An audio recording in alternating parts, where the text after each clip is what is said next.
बांग्लादेश की औरतें घर में घोड़े क्यों पालती हैं और रात को घोड़े से क्या काम करवाती हैं, ये वजह जानकर आपके होश उड़ जाएंगे। मैं अपने क्वार्टर में आंखें बंद करके सोने के लिए लेटा ही था कि अचानक ही मुझे मालकिन की घोड़ा रेनबो की आवाज़ आई और मैं चौंक गया। कुछ देर पहले तो मैं उसके अस्तबल की तरफ से वापस लौटा था, वो अपनी जगह बिल्कुल ठीक ठाक था। फिर अचानक से ऐसा क्या हो गया था कि वो बुरी तरह हिनहिना रहा था। कुछ देर मैं ऐसी ही अपनी जगह पर लेटा रहा, लेकिन जब मुझे लगा कि रेनबो की आवाज़ कुछ नॉर्मल नहीं है बल्कि हमेशा से कुछ अलग है, जैसे उसे कोई परेशानी हो, तो मुझसे रहा नहीं गया। उसकी देखभाल मेरी जिम्मेदारी नहीं थी, लेकिन मैं जानवरों के मामले में बहुत ज़्यादा दिलचस्प था। इसलिए इतनी रात को अपना बिस्तर छोड़कर क्वार्टर से बाहर निकल आया, क्योंकि बहुत ज़्यादा ठंडी थी। शायद उसको भी कोई तकलीफ़ हो रही थी। जैसे ही मैं अस्तबल के पास पहुंचा, तो वहां के मंजर ने मेरे होश उड़ा कर रख दिए। मुझे अपनी आंखों पर यकीन नहीं आया। मेरी मालकिन अजीब से कपड़े में अपने घोड़े के साथ जिस तरह खड़ी रहती थी, मुझे बहुत ही शर्म महसूस हुई।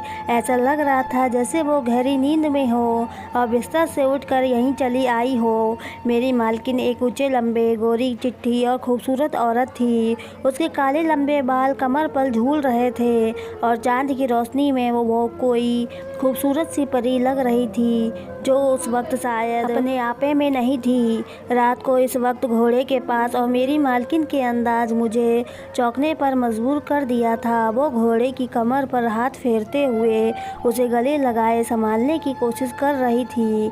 ऐसा लग रहा था जैसे उन्हें घोड़े के साथ कोई जज्बाती लगाव हो। मालकिन का अंदाज ऐसा था जैसे वह उसे खामोश करवाना चाहती हो, लेकिन आधी रात को मालकिन यहाँ क्या कर रही थी, ये बात मुझे समझ नहीं आई थी। और फिर जब घोड़ा कुछ खामोश हुआ तो मालकिन ने उसकी जबान अपने पेट पर लगाई और पेट चढ़वाने के बाद उसके पेट पर हाथ फेरते हुए उसकी टांगों के पास बैठ गई। मालकिन की इस हरकत ने मेरे होश उड़ा दिए थे और मैं वहीं से वापस पलट आया था। मैं सोच भी नहीं सकता था कि मेरी नई नवेली बांग्लादेशी मालकिन ऐसी हरकत भी कर सकती है। जो कुछ मैं देख चुका था उसके आगे कुछ और देखने की हिम्मत नहीं थी मुझ में, और फिर अपनी जगह वापस आकर लेट गया। मुझे नींद नहीं आ रही थी, क्योंकि मेरे दिमाग में मालकिन की वह हरकत घूम रही थी। जितना कुछ मुझे समझ आया था वह बर्दाश्त के बाहर था। क्या मेरी मालकिन आधी रात को घोड़े के साथ, थोड़ी देर से घोड़े की हिनहिनाने की आवाज़ आ रही थी और मैं सोच रहा था कि मालकिन ने कैसा कपड़ा पहन लिया है। मालकिन तो मालिक की गैर मौजूदगी में अपने घोड़े के साथ ही, यही सोचते सोचते मुझे नींद लग गई थी। उसके बाद जब मेरी आँख खुली तो कुछ देर के लिए रात वाली बात मेरे दिमाग से निकल गई। मैं जल्दी से तैयार होकर किचन में गया तो मेरी मालकिन नाश्ते की टेबल पर बैठी मेरा इंतज़ार कर रही थी और मेरी जान निकल गई थी, क्योंकि नाश्ता बनाने की जिम्मेदारी मेरी थी। पता नहीं मेरी मालकिन को इतने सवेरे उठने की आदत कैसे थी, या फिर रात भर वो सोती भी नहीं थी। मैंने हमेशा उसकी आंखों में रेड रेड देखा था, जैसे वो रात भर की जागी हुई हो। जब से वह शादी होकर इस घर में आई थी, मेरे लिए काम करना बहुत मुश्किल हो गया था। मुझे हर वक्त यही फिक्र सताती थी कि कहीं उसकी सेवा में कोई कमी ना रह जाए, क्योंकि वो मालिक का दिलोजान से अजीज थी। लेकिन आज उन्हें देखते ही रात वाला मंजर मेरी आंखों के सामने लहरा गया था। मुझे अपनी मालकिन से बहुत ही घिन महसूस हुई थी। वो अपने पति के पीछे ऐसी हरकतें कर रही थी। मैं अपने मालिक का वफादार नौकर था और ये बात मेरे लिए बर्दाश्त से बाहर थी। कोई औरत मेरे मालिक को ऐसा धोखा देकर, अगर कोई औरत होती तो मैं मालिक को रात वाली बातें पहले ही बता देता, लेकिन वह मालिक की पत्नी थी और मेरा मालिक अपनी पत्नी से बहुत मोहब्बत करता था, इसलिए मैं फ़िलहाल शांत था। मेरे मालिक कारोबार के सिलसिले में एक शहर से दूसरे शहर सफ़र करते थे और पिछले एक हफ्ते से वो किसी दूसरे शहर ही गए हुए थे। घर में मेरी नई मालकिन और मेरे मालिक की माँ यानी बड़ी मालकिन मौजूद थी। बड़ी मालकिन को सुबह आराम से उठने की आदत थी, इसलिए मैं भी बंगले में सुकून से ही आया करता था, लेकिन जब से नई मालकिन आई थी मुझे सवेरे ही उठकर काम में लगना पड़ता था। मेरी नई मालकिन की आदतें बहुत ही अजीब सी थी और मेरी समझ से तो बाहर थी। मैं जब भी बड़ी मालकिन से उनके बारे में बात करता तो बड़ी मालकिन कहती कि वो बांग्लादेशी औरत है और हमारे यहाँ शहर में नई नई आई है, उसके तौर तरीके हमसे अलग है, तुम फिक्र ना करो, कुछ ही दिनों में सब ठीक हो जाएगा। मालिक के आदेश पर मैं बांग्लादेशी खाना पकाना भी सीख रहा था और बांग्लादेशी भाषा भी। मुझे पहले से थोड़ी बहुत भाषा आती थी क्योंकि मेरे मालिक भी अक्सर बांग्लादेश के भाषा में बात किया करते थे। मालिक चाहते थे कि मालकिन को अपने वतन की याद ना सताए और वो हमारे माहौल में रच जाए, इसलिए हमारे घर को बांग्लादेशी के माहौल के तरह कर दिया था। लेकिन बांग्लादेश के तौर तरीके बहुत ही अलग होते थे। मेरे लिए उन्हें समझना, उन पर फॉलो करना बहुत मुश्किल हो रहा था। मैं बिहार से था और नौकरी के लिए घर से 8 साल पहले शहर आया था और शहर आने के बाद मुझे पहले ही नौकरी अपने मालिक के बंगले में मिली थी और मैंने खुशी खुशी ये नौकरी कर ली थी। मेरा मालिक बहुत ही अच्छा इंसान था, उसका बहुत ही बड़ा कारोबार था और मेरा मालिक ज़्यादातर बांग्लादेश में रहता था। सिर्फ बड़ी मालकिन थी और मुझे उन्हीं की सेवा के लिए रखा गया था। इतने बड़े बंगले में अकेली बड़ी मालकिन के लिए ज़्यादा काम नहीं करना पड़ता था, इसलिए मैं बहुत सुकून से अपनी नौकरी कर रहा था। मालिक को बांग्लादेश में रहते रहते बांग्लादेश बोलने की आदत हो चुकी थी। वो अक्सर यहाँ आने के बाद भी बांग्लादेशी के भाषा में बात किया करता था और उसी वजह से मुझे वहाँ का कुछ भाषा समझ में आने लगा था। इतने सालों में मालिक ने मेरा हर अच्छे बुरे में साथ दिया था कि मैं मालिक का सबसे वफादार नौकर बन चुका था। और जब कुछ महीने पहले मालिक बांग्लादेश से वापस लौटा तो अकेला नहीं था, बल्कि उनके साथ खूबसूरत पत्नी भी मौजूद थी। मालिक ने मुझे बताया कि आज से वह मेरी नई मालकिन है क्योंकि मालिक ने बांग्लादेश में उनसे मोहब्बत की, शादी की और अब उन्हें मुंबई ले आए हैं। ये खबर ना सिर्फ मेरे लिए चौंका देने वाली थी बल्कि बड़ी मालकिन भी हैरान रह गई थी क्योंकि उनके इकलौते बेटे ने उन्हें बताए बिना अपनी मर्जी से शादी कर ली थी। वो दुल्हन को घर ले आए थे। शुरू में तो बड़ी मालकिन ने उस दुल्हन को अपनाने से मना किया था। उनका कहना था कि बांग्लादेश की औरतें मुंबई की औरतों से बहुत अलग होती हैं और बांग्लादेश की औरतों को पत्नी बनाने के सिवा बेवकूफ़ी और कुछ नहीं है क्योंकि उनके तौर तरीके और ढंग हमसे बहुत ज़्यादा अलग होते हैं, बिल्कुल गैर की तरह। और उनके बारे में बड़ी मालकिन कुछ भी नहीं जानती थी, लेकिन जब उन्होंने अपने इकलौते बेटे की मोहब्बत देखी तो वो भी मान गई और फिर धीरे धीरे उनको कबूल कर लिया। लेकिन बड़ी मालकिन ने सही अंदाज़ा लगाया था। नई मालकिन के आने के बाद ना सिर्फ घर का माहौल बदला था बल्कि ऐसा लगता था जैसे सब कुछ बदल गया हो। कभी वो फिटकरी का ढेर मंगवाती हैं तो कभी जैतून का तेल, पता नहीं वो सारा वक्त अपने कमरे में क्या कुछ करती थी। फिर एक दिन जब मालिक काम से घर लौटे तो वो खाने की टेबल पर बैठी मालिक से जिद करने लगी कि उन्हें एक घोड़ा चाहिए, वो घोड़े के बिना नहीं रह सकती हैं। मेरे मालिक ने ये कहकर साफ मना कर दिया कि उन्हें जानवर से एलर्जी है और घर में किसी भी किस्म का जानवर पालते ही उन्हें एलर्जी का सामना करना पड़ता है, इसलिए वो घर में घोड़ा नहीं ला सकते। अगर मालकिन को इतना ही शौक़ है तो वो कभी कभी उनके दोस्तों के घोड़े से दिल बहला सकती हैं। मालिक की बात सुनकर मालकिन रोने लगी और रोते रोते टूटी फूटी शब्दों में कहने लगी कि आपको क्या पता, हम बांग्लादेश की औरतें घोड़ों के बिना गुजारा नहीं कर सकती हैं। वैसे भी आप तो हफ्ता भर घर से बाहर रहते हैं, आपको घोड़े से क्या एलर्जी होगी। मैं उसकी देखभाल खुद करूंगी और ख्याल भी रखूंगी, लेकिन मुझे हर हाल में घोड़ा चाहिए। उस दिन मुझे पता चला कि मेरी मालकिन को अच्छी खासी हिंदी भी आती है। पहले तो मालिक ने अपनी पत्नी को प्यार से समझाने की कोशिश की, लेकिन जब वो नहीं मानी और अपनी बात से ना हटी तो ना चाहते हुए भी मालिक ने उन्हें काले रंग का घोड़ा खरीद कर दिया और कह दिया कि उस घोड़े को वह घर के पिछले हिस्से में ही बांध कर रखे। छोटी मालकिन बहुत ज़्यादा खुश हो गई और घोड़े को देखकर उनके चेहरे पर ऐसी रौनक आई थी जैसे वो घोड़ा नहीं बल्कि बहुत खास चीज़ हो। मुझे भी नहीं लगा कि शायद मालकिन तन्हाई दूर करने के लिए घोड़े को रखना चाहती हैं या फिर बांग्लादेश की औरतें घोड़े की आदी होती हैं, लेकिन मुझे क्या मालूम था कि ये बांग्लादेश की औरतें घोड़ों के साथ क्या करती हैं। मालकिन को घर लाए 15 दिन हुए थे कि मालिक को दोबारा बांग्लादेश जाना पड़ा था। नई मालकिन भी साथ में जाना चाहती थी, लेकिन मालिक का कहना था कि अब तुम यहाँ रहने की आदत डालो ताकि तुम्हें इस माहौल को समझ आए। मालिक की बात सुनकर मालकिन रुक गई और घोड़े के साथ कुछ वक्त गुजारने लगी। मालकिन की आदतें बहुत अलग थीं। वो सुबह सवेरे डाइनिंग टेबल पर बैठ जाती और नाश्ते में हर वो चीज़ खाती जिनसे उन्हें ताकत हासिल हो। मैंने ज़िंदगी में आज तक किसी औरत को इतनी गर्म चीज़ खाते हुए नहीं देखा था जितनी मेरी मालकिन इस्तेमाल करती थी। वो वक्त पर खाना खाती और खूबसूरती का भी भरपूर ख्याल रखती, जबकि मालिक भी घर पर मौजूद नहीं थे, लेकिन वो हर वक्त खुशबू में रची रहती थी। अपने नए घोड़े रेनबो से भी उन्हें बहुत लगाव हो चुका था और वो हमेशा ही उसके साथ तन्हाई में वक्त गुजारती थी। और जब भी वो घोड़े के साथ होती तो हमें भी वहां जाने की इजाज़त नहीं होती। मालिक को गए 1 हफ्ता ही गुजरा था। एक दिन घोड़े की आवाज़ पर मैं कमरे से निकला तो ये देखकर मेरे होश उड़ गए कि मेरी मालकिन आधी रात को घोड़े के साथ मोहब्बत और लगाव का इजहार करते हुए वो घोड़े की टांगों के पास बैठी है। मेरी जान निकल गई थी। उसके आगे का मंजर देखे बिना मैं वापस लौट आया था, लेकिन मैं इतना बेवकूफ़ नहीं था कि ना समझ सकता कि मालकिन क्या कर रही है। मैंने सोचा था कि मैं मालकिन का पूरा सच अपनी आंखों से देखूंगा और फिर मालिक को इस बारे में बताऊंगा, क्योंकि उससे ज़्यादा चुप रहना मेरी वफादारी के ऊपर थप्पा था। अगली रात घोड़े की हल्की सी आवाज़ आते ही मैं अपने क्वार्टर से निकला। छुपते छुपते अस्तबल के पास पहुंच गया। आज भी मेरी मालकिन घोड़े के पास ही खड़ी थी और उसके कान में कुछ कह रही थी। ऐसा लग रहा था जैसे घोड़ा भी मालकिन की बात समझ रहा हो। और फिर घोड़े ने अपनी जबान से मालकिन का मुंह चाटा और मोहब्बत का इजहार करने लगा। मालकिन ने पूरी तरह घोड़े को मोहब्बत और जज्बात से काबू कर लिया तो वो धीरे से उसे सहलाते सहलाते उसके कदमों के पास बैठ गई। ये सब देख मेरा सांस सीने में ही अटकने लगा। आगे की मंजर ने मेरे होश उड़ाकर रख दिए।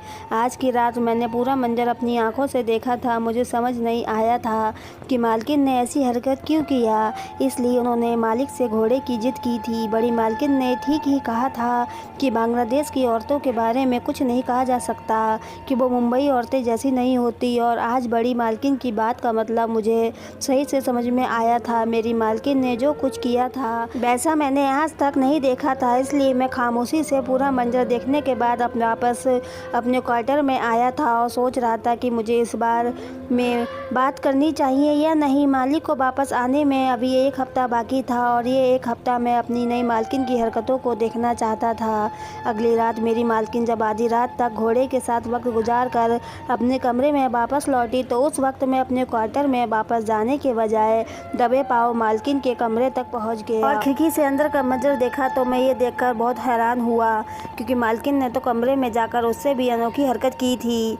मेरी नई मालकिन कुछ ऐसा कर रही थी जो सही नहीं था, तभी उसे आधी रात को सहारा लेना पड़ रहा था और अपने घोड़े के साथ उनका रिश्ता मेरे लिए खामोश रहना पॉसिबल नहीं था। मैंने उस घर का नमक खाया था, इसलिए मैं सुबह होते ही सीधे बड़ी मालकिन की सेवा में हाजिर हो गया और उन्हें नई मालकिन के बारे में सब कुछ बता दिया। मेरी बात सुनकर बड़ी मालकिन कहने लगी कि मैं क्या कर सकती हूँ। मेरे बच्चे ने अपनी मर्जी से शादी की है। अगर मैं उसके खिलाफ अपने बेटे से कुछ भी कहूँगी तो वो कभी भी भरोसा नहीं करेगा। वैसे भी इतने दिनों में मुझे अंदाज़ा हो गया कि वो कोई सीधी सादी लड़की नहीं है। उसने तुम्हारे मालिक की दौलत को देखकर उससे शादी की है और वो आज नहीं तो कल तुम्हारे मालिक को छोड़ जाएगी। बड़ी मालकिन की बातों ने मुझे और परेशान कर दिया था।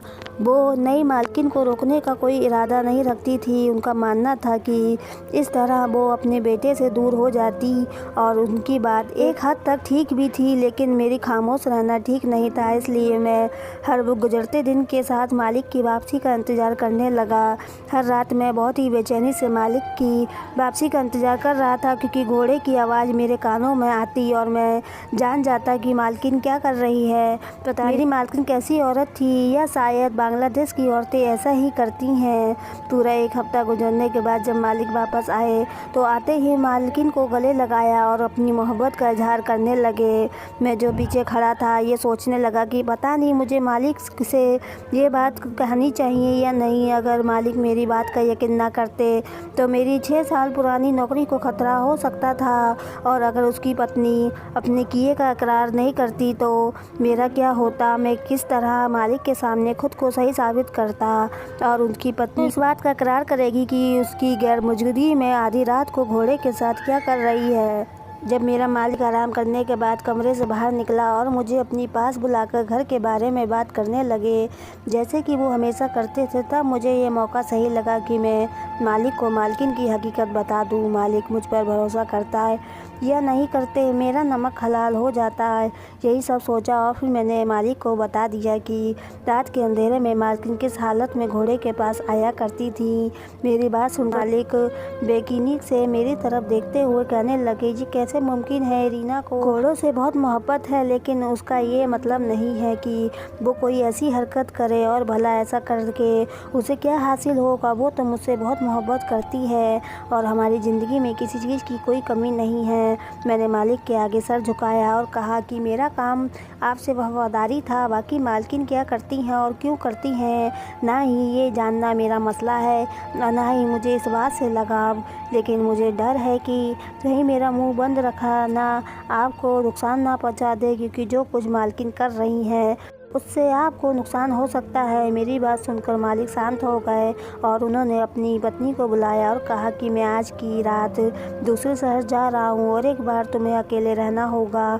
मैं अपने मालिक को बहुत अच्छी तरह जानता था, इसलिए उनका बात सुनकर मैं समझ गया कि वो सब कुछ अपनी आंखों से देखना चाहते हैं।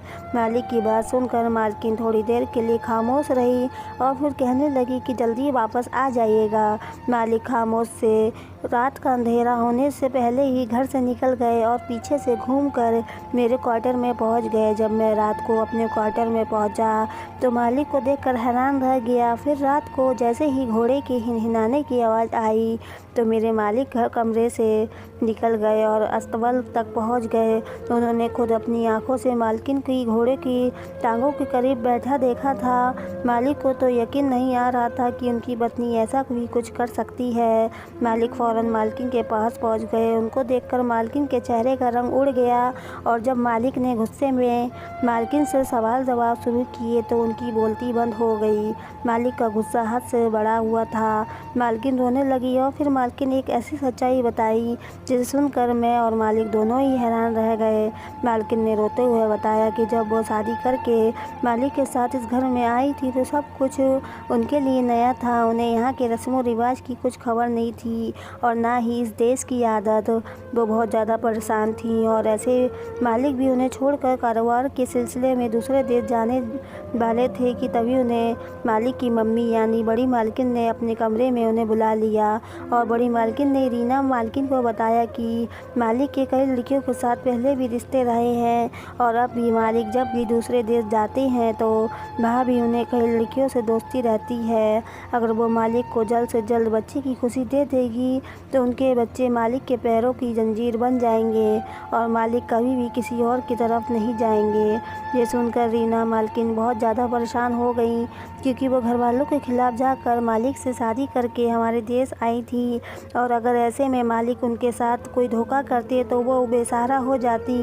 यही सोचकर जब वो परेशान हुई तो बड़ी मालकिन ने बताया कि अगर किसी घोड़े के साथ प्यार मोहब्बत से रहेंगी और उसकी दुम के बालों को काट कर अपने तकिए के नीचे रखेंगी तो जल्द ही उनके बच्चे हो जाएंगे। रीना मालकिन की बड़ी मालकिन की बातों में आ गई और उन्हें लगा कि इस तरह करने से वो मालिक को काबू में कर लेंगी और मालिक कभी भी उन्हें छोड़ेंगे नहीं। उन्होंने बड़ी मालकिन के कहने में आकर ही मालिक के सामने ये झूठ बात कही थी कि बांग्लादेश औरतें घोड़ों के बिना नहीं रह सकती। मालिक ने अपनी पत्नी की खुशी की खातिर उन्हें घोड़ा खरीद कर दे दिया और खुद दूसरे शहर चले गए और रीना मालकिन अपनी सास की बातों में आकर घोड़े के साथ न सिर्फ वक्त गुजारने लगी बल्कि उनकी दुम के बालों को काट कर अपने तकिए के नीचे भी रखने लगी, जो कि बिल्कुल बेमानी और बेमकसद था।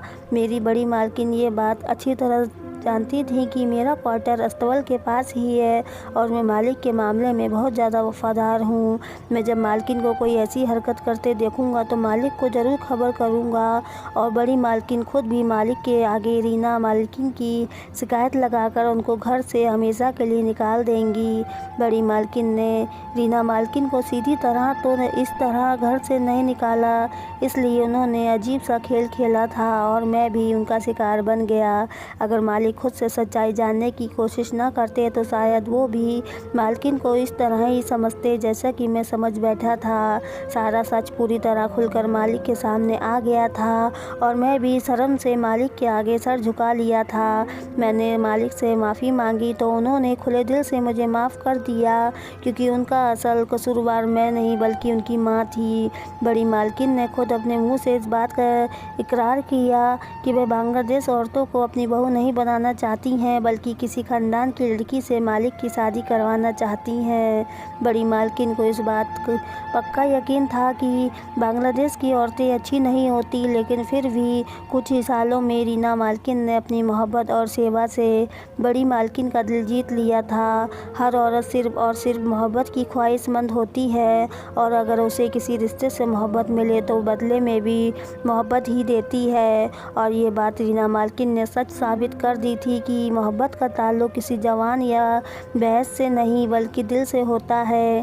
कहने को मैं एक नौकर था, लेकिन वो मुझसे भी बहुत ज़्यादा इज्जत से पेश आती थी और उनका घोड़ा आज भी हमारे बंगले में मौजूद है और वे पहले से भी ज़्यादा उससे मोहब्बत करती हैं। क्या आप लोगों को भी लगता है कि बांग्लादेश की औरतें या दूसरे देश की औरतें वफ़ादार और सेवा करने वाली नहीं हो सकती? क्या मोहब्बत का रिश्ता भैंस और जवान से है? कमेंट करके हमें ज़रूर बताएं। आपने यहाँ तक मेरी कहानी सुनी है तो उसके लिए आपको दिल से धन्यवाद। प्लीज़ वीडियो को लाइक करना और चैनल को सब्सक्राइब करना ना भूलें। फिर मिलेंगे एक नई कहानी के साथ। Thanks for watching.